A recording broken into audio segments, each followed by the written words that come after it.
All right, joining me now on Inside TBT, a podcast host himself, Evan Turner. Welcome to the show. Hey, what's up, bro? How you doing? Doing fantastic, doing better now that we have you here. We're going to talk a little bit about Carmen's crew of the past.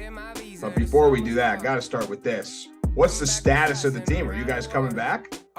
Yeah, I honestly, I really don't know. To me personally, Carmen's crew is like 4 or 5 people that I play with. Like, so some of my favorite players on earth, some of my best friends. John is gone, Lighty's gone, not Lighty. John's going, Kraft is gone. Will Buford's on a knee injury. I'm about to go work him out in a second. And then Dave Lighty is 35. So, and Jared, he's a coach now. So I personally didn't have any plans to really roll back, with the Carmen's crew because it was more so with the homies. But I don't know what Jared has planned, but if so, I think they'll put together a good team. I'm assuming the door has closed for you putting on the shoes for Carmen's crew. Yeah, like I said, man, if I were to play, it would be to play with the whole crew, like Diebler, Kraft, Sully, Lighty, Buford. Like if I were to play, I would want to play with those guys. So my last little joy left once those guys started retiring, and then I retired. Yeah, when you talk about the crew, that's one of the coolest things with TBT is getting to not only see old crews kind of get together, but then also you get bits and pieces from other years and stuff like that. So when you heard about Carmen's crew or Scarlet and Gray, whenever you first got involved, what were your initial thoughts right off the bat? I just thought we were gonna win. To be honest with you, I thought it would be like we already hang out as is, all summer. So as opposed to playing versus each other, I was just like, okay, we might as well just go play versus other people, and I think we have a pretty good team that can win. So we went from Scarlet Gray to Carmen's crew. It was no different than just doing what we did every single day. You know what I'm saying? So I thought the whole ideology of it was beautiful, and like I said, those are some of my favorite people on earth. What role did you play on the team? Were you scouting? Were you helping? Hey, Aaron Kraft, try to guard me. If you can guard me, you can guard anyone. What was your role? I mean, honestly, I was just like the GM. I put stuff together. I made sure the talent was well taken care of and prepared. So, whether it's getting massages, getting team meals, getting transportation, even the day before we won the championship, we all hopped on a boat in Lake Michigan, you know what I mean, and enjoyed ourselves. So it was just making sure that, I curated the right type of memories. Basketball is huge, but this is really a real life brotherhood. So we play basketball for 45 minutes, so we take advantage of being around each other and making more memories. So I was just literally, to be honest with you, since I was a kid, to be around those dudes and watch them play basketball and stuff is literally one of my favorite things on earth. So I was taking it as therapy and relaxation and soaking up the joy of why I remember loving the game. So obviously you, Diebler, Kraft, Lighty, Sully, Coach Matta have left an absolutely incredible mark at Ohio State. But how great was that to be able to be a part of, a championship for Ohio State? No, it was great. You mean a Big Ten title, or like you mean like the TBT? Oh, I'm talking TBT, like Oh, no, it was smooth. I mean, I guess as adults, it's more so like you want to equate it to a national title or anything like that, but you love to win. You agree, you love to win, and on that big national tournament, we were finally, we were just glad to, really get over the hump. We felt like the first 2 or 3 times we lost them. You know what I mean? It wasn't so much, and shout out overseas elite, but like, no, my wing play, my guard play is second to none. Like we got 6'6" versus 6'2". It's all over the place, But I think winning is just part of the culture and the standard that we always had. Like I said, Coach Matta taught us at, the Ohio State when we first won our NIT, most people would celebrate that, and we threw that trophy out. And we only got 1 week to really get prepared to take a break and get right back to work. So, like, I always give Coach Matta credit because, like, no matter what the standard was to be the best, not, like, float around, not come back and tell people I almost did it. Like, we won one, but we think we're supposed to have 3 or 4, And when you have that type of mindset and standard, I think the good memories are going to come with it because you're always locked in and trying to be the best. So we've been to a couple Final Fours and, really get over the hump and win that in Chicago versus a great Marquette team and then take out the former champions of overseas elite, the series before that really, was a toast to the town and it was dope. So some TBT championships have been won in Dayton, and there's some fun stuff to do in Dayton. But yeah, Chicago, shout out Dayton though. Shout out Dayton though. Dayton. Dayton's a big basketball city, so I shout out Daquan Cook too. Yeah, but Chicago is, I would say, a little more fun of a city to celebrate. Yeah. Did you guys have a good time after winning that championship? Yeah, I think what do? We went to like 2 or 3 different spots after. Now you talk about being a GM or like, that was a 5-figure night. I spent half my check that night celebrating with the homies, so it was a fun time. I guess, bro, half the time it's not even so much a city. Like, we literally just stay in and play cards all day. Like, literally, like, I think the reason why we won and we all had such great success, or, you see people, have great energy, is because, the type of people that there are. So we could have been in Dayton, Columbus, or even in the bubble that we had. Those are still some of my most fun times, even after losing the first round. Absolutely. Yeah. You guys just seem like such a fun bunch. I've got to interact with you guys a little bit, but how cool has it been for you to be able to reconnect with everyone, stay close with everyone, know that, like, hey, every summer we're getting together. Guys have kids. Like, how great for you has just TBT elevated your friendships and lives with your former teammates? No, I think it's been cool. I think one thing that occurs is elevated for me personally. I take great pride in it. Sometimes you might forget the greatness of what's there because guys are playing overseas. So, like I said, like, some of my favorite people ever to watch play are, Jared Sullinger, John Diebler, Will Buford. So we always been brothers. We always been around here 24/7. But to be able to come back and compete, I mean, that's done. Being in that locker room, and especially during some of those times, especially in my career, just really re-energized my focus and just my happiness around basketball. Like, step on the court with those guys, it was fun. If you could go back and do it, would you have played? If I could have gone back and did it, I would have played in the bubble, maybe. Okay. So like 2020, maybe. Yeah, that would have been cool. That would have been dope. But at the same time, we were coming off a championship. Like, only reason why I didn't play was because it was like halfway for why, because I literally thought we had that team assembled, even the team we lost last year, like a couple years ago, to go to Dayton. It's some of the best teams ever assembled. So, like, you can go back and watch all the Carmen's crew games, even in Baltimore, when y'all had the middle school refs, and somehow Casper Ware did a step back into the 5th row as a foul on Aaron Craft. Like, I didn't need to play. If you had to do an RPI or like overall, and shout out to overseas elite one more time, like, shout them out, but no. I did not need to play. I didn't need to have it. Sully didn't need to play. Every year we had the best team, hands down.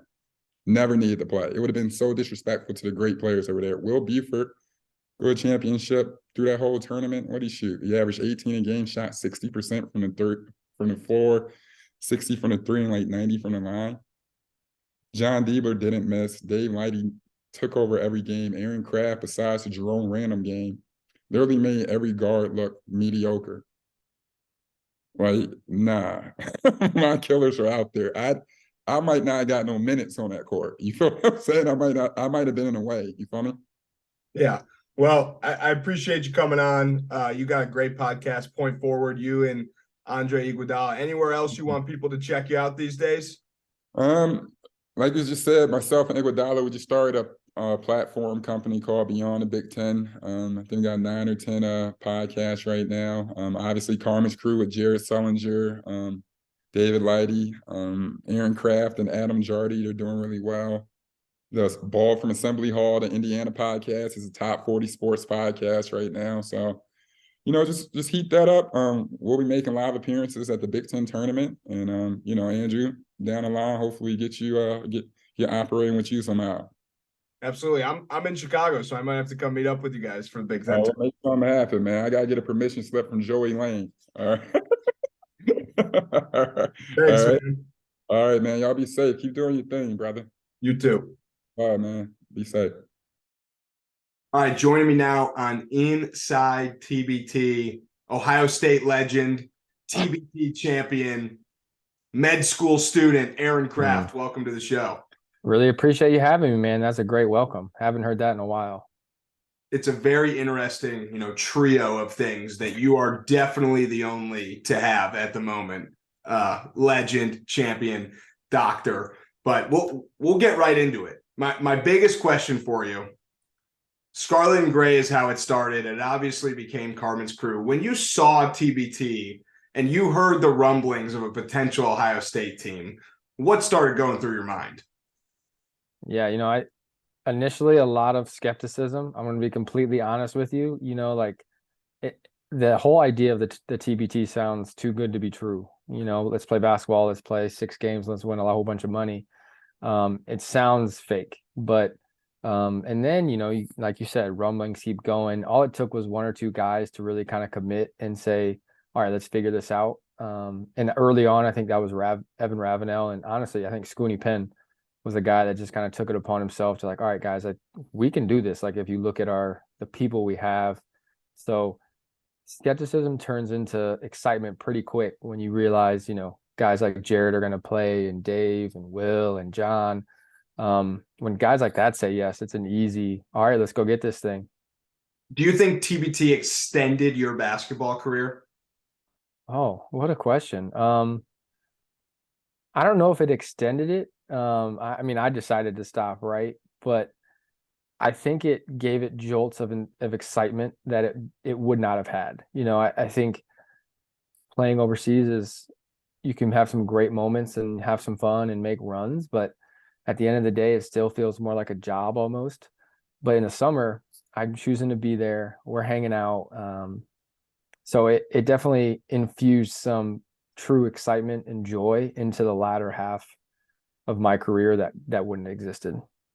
The core of the team was obviously there for the championship. You, Buford, Buford, Diebler, Sully coaching, Ravenel, Lauderdale around, etc. Some key additions in and out throughout the few years of Carmen Scruton, Scarlet and Gray. What was it like playing with Greg Oden? Man, Greg's the man. I think if you're not an Ohio State fan or you haven't seen him like actually play, everyone just assumes that, he's this guy that got hurt and isn't very good. But I mean, he's probably the most dominant player that I've ever played with. And outside of the TBT, I got to play with him 1 time in open gym, and it was unbelievable. It's just as a guard, he's just a huge safety blanket on both ends of the floor, right? Offense and defense. He dunks everything, which is what you want a big to do. He sets amazing screens, and he cleans up everything on the board. So, honestly, I can say with true, he's probably the most dominant guy I've ever played with, and it's obviously been small, and it was even in his prime. So I couldn't imagine what it was like when he was, 19, 20, 21. When he played, there was a matchup against Team Fredette, and it was you, Diebler, Sully, Odin.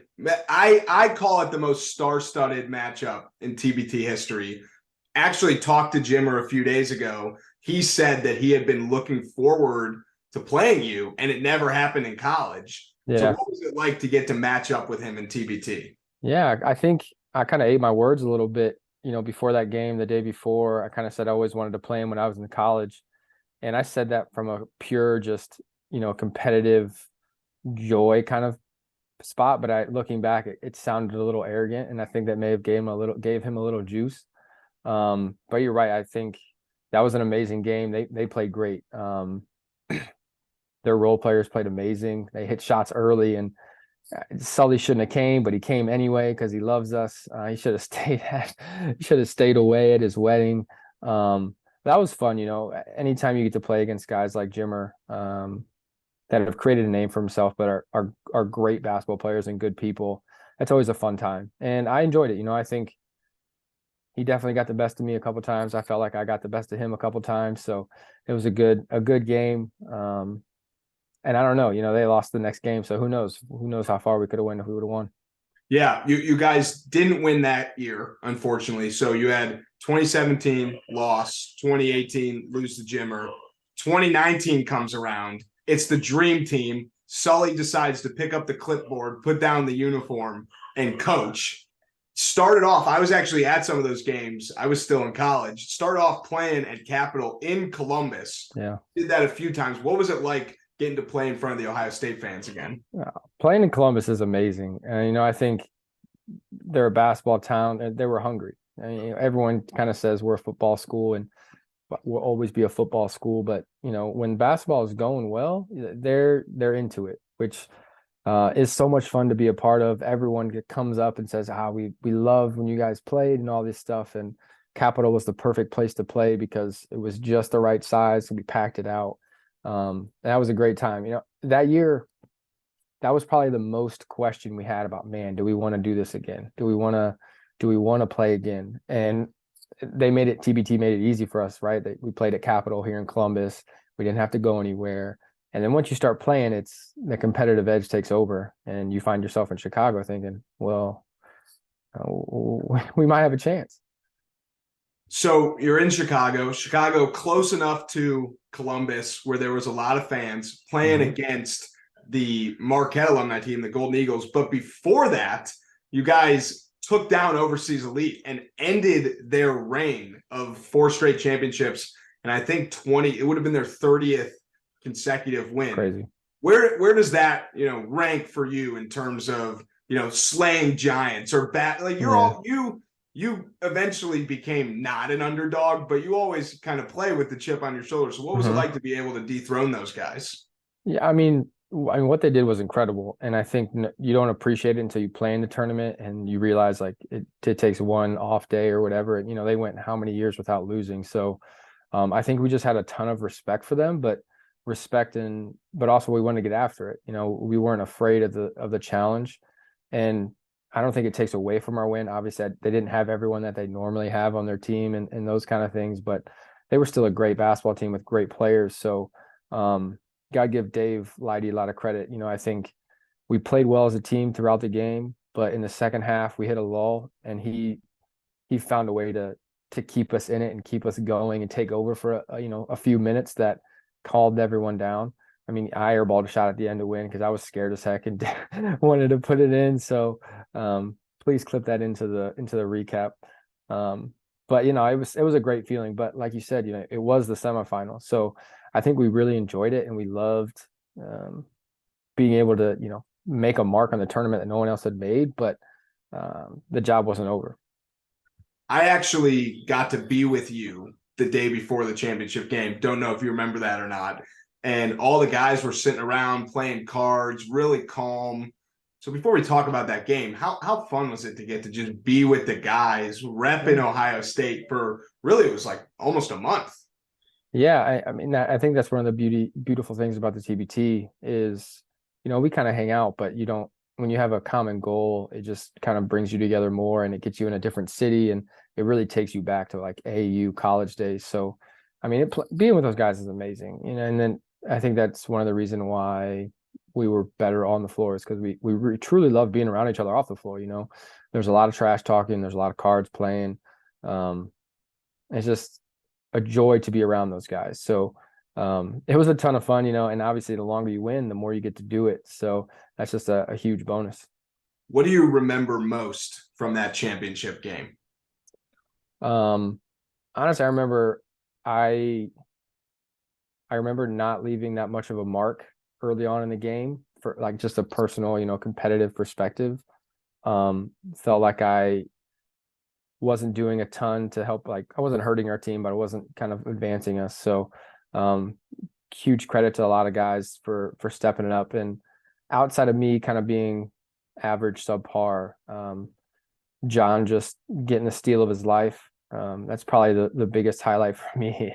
That we could just joke with him about that. I can't believe that he found a way to get a hand on a ball that he never touches, and then after that finish a layup that I thought for sure they were going to block off the backboard. So that was obviously a huge turning point. Calmed us all down, kind of in that Elam ending. So yeah, that would be like you having a game-winning dunk or something Yeah, like exactly. Yeah. Like, yeah, not a shot, but like a dunk, something just ridiculous that he happened to be in the right place at the right time with a broken finger, which is just hilarious to me. So I loved it. It was a good time. And then also failing to pick up William Buford at the end when he made the free throw. I felt very weak when I did that, but So obviously you guys win. You'd made the Final Four with Ohio State. You'd won Big Ten championships, but this was a championship. It was Ohio State guys. Did it feel how you thought winning a championship would feel? That's a good question. I would say it felt how I expected it to feel as an older player. I think when you're younger, you put a lot of stake and a lot of hope and a lot of like personal identity in how you play and winning games and winning championships. So I think you kind of build it up pretty big, pretty high in your mind. But as I've grown and gotten older, the more that I realize, basketball is an amazing game and I wouldn't trade it for anything. But it's not strong enough to hold the weight of like my value and my worth. So we had a great time. We celebrated. Money was in our account. The moment we got back in the locker room, like that stuff's crazy. But at the end of the day, I remember going back to the hotel, and Dallas Lauderdale was my roommate. And a couple times, we're sitting around just kind of figuring out what's next, and we just would look at each other and say, "This is crazy! Like we did it." So I think it felt exactly how we expected it to feel. So. That's great. And then last question I have for you. Final Four is rare. Teams do not do it often. A lot of legendary players go through their time in college and don't have a Final Four. Some don't even make the tournament. Yeah. I would say that there are people who would say, Thad Matta didn't win a national championship at Ohio State. He should have. Do you feel like you left enough at Ohio State? And then do you think that TBT helped push it over the edge? Wow. Getting deep here on Inside TBT. No, you're right. First, Coach Matta's the man. I am the player and person I am right now because of he took a chance on me and believed in me, and for 4 years, when I think a lot of people early on definitely wouldn't have. And then he stuck by me through 4 years. So I got to give a huge shout out to him. We actually stayed at his house before we went to Chicago for one of those games. So just to show you like kind of the person that he is. Yeah, obviously I wish we would have done more. There's always, even if we would have won 1 year, I feel like we were good enough to make a deeper run another year. So there's always that wish and hope that we could have given them more, especially giving it to Coach, right? Like I love the fans, they're amazing, but if we could have rewarded Coach Matta in that way to give him that, that crown jewel on his career that he deserves, like you said, that would have been amazing. Obviously freshman year was the year that I felt like that was the year we could have won. And then the tournament's crazy and we go to the Final Four the next year. Right. So, TBT filling that void, I think it's slightly different from, but in a lot of ways it's similar. I think we went into it early on thinking, like I said, that freshman year was the year we thought we were the best team that I had my 4 years, and we never got a chance to play together again until the TBT. And the core of that team was those older guys, and then they let Jared and I hang around. So I think in that way it filled that little void and gave us a little bit of closure. Slightly different, but still, let us think, we are a really good basketball team and we can beat really good players. So I think in that way it did help close that loop. Definitely added to your legacy. And think about this: if you win the national championship, you just get a shirt, you get a piece of net. Get a net. You win TBT, you get $200,000 or whatever it was. So I think you got the better end of the stick. Yeah, I agree. I think I don't know if I agree. I would have win a national championship would have been amazing, but to have an opportunity to play together again with something on the line that's at stake, and to win, money is amazing. Money's great. It helps do a plethora of amazing things, but the opportunity to play together, compete at a high level again, in front of fans, on TV, that's kind of stuff that you don't really get second chances like that. So the TBT gave that to us. which honestly I think was the best part about it. Even if we don't win one year, the TBT is still amazing because it gave us that chance to be together again. And so. Well, there you go. Aaron Kraft, Ohio State legend, med student, TBT champ, and philosopher. Oof. No, I can't do that, but we're getting there. I'm getting older, so you have to get wiser, right? Yeah. Thanks for coming on the show, man. This is great. Appreciate it. Yep. Clocking out early, that's the shit I don't like. Been getting paid since I was riding on the bike. Hit the pedal with the 8th, hopping on the 9th flight. I've been chilling out of sight. I'll be at the bar tonight. Told the bartender, go and take my card to swipe. You try the same thing, but your card get declined. White rappers nowadays, no, we're not too hard to find. I'm so dapper with my ways, I'm gonna linger in your mind. Always told me good things, look, I'm too dull to our patient. But I've been way too patient, writing bars in my basement. I'm anxious in the real world, it's time for me to say this. The basics, the talent in my mind, I can't waste it. My life is too safe, it's my time for it's taken. I'm baking my mind, every day it's the same ish. Lazy, my grind needs to get a new facelift. Coming from the underground and busting through the pavement. Rock with it, and lean with it. My team winning, my team winning. Now rock with it, and lean with it. My team turn up when I spit it. Now rock with it, and lean with it. My team winning, my team winning. Now rock with it, and lean with it. My team turn up when I spit it. Don't think that I'm playing because I'm saving the game, and I said that I will be more because, oh yeah, that is so raving, racing and pacing around all these lanes in my lane, out my way, unless you're trying to pay me. Not from the playpen, it's coming from the jungle. When you hear the bell, you better be ready to rumble because I'ma grab the gloves and I'm gonna flex my muscles. Go ahead and spit some bars, but you're probably just gonna mumble.